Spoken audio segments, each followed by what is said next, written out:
this is your second film with Shesh Yes. that you're doing after Kiss, Mhm. and this is a very different genre compared to your previous work. Mhm. So when he told you that you're going to make a thriller, Yeah. so what were your discussions like with him?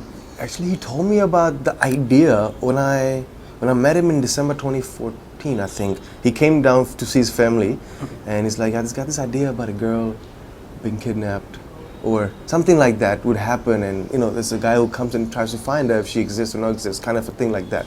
And I was like, "That's a cool idea." Then finally, when he had the script and he narrated it to me, and then Ravi narrated the script to me, and I was like, "Yeah, we have something very interesting here."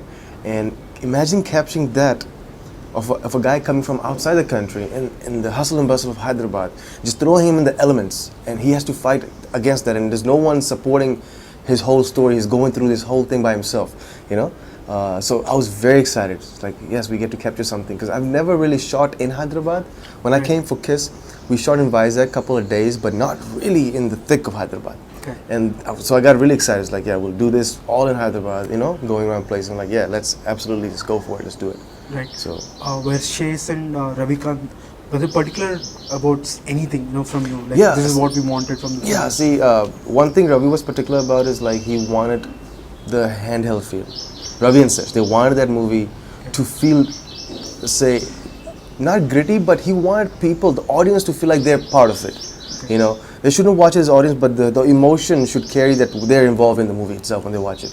So they were very picky about, okay, how do we make it feel like these guys who are watching it, they're really part and experience every movement these guys through. Going to the gullies, we had a scene of Sesh going through, and we really want to make sure that people feel that.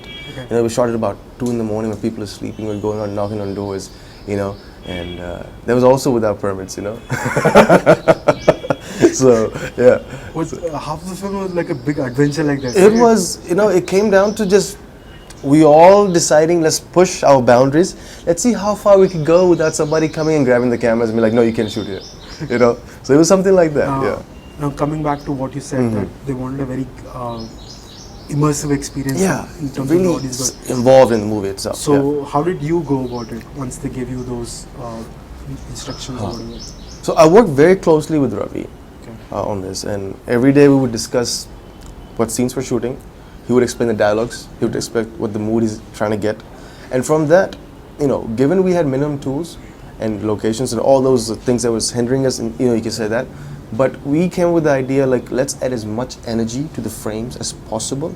Okay. So whatever the disadvantages we made that our advantage. If a location was looking flat, it's okay. Let's change the blocking. Let's make actors move. Let's make the camera move. So the eyes don't fall into the background where there's nothing to see. So we did things like that to make sure that we really immerse people into the frames going. Okay. So it was never like a challenging thing, but we had to make sure that whatever we did and how we captured it, it didn't get boring or repetitive.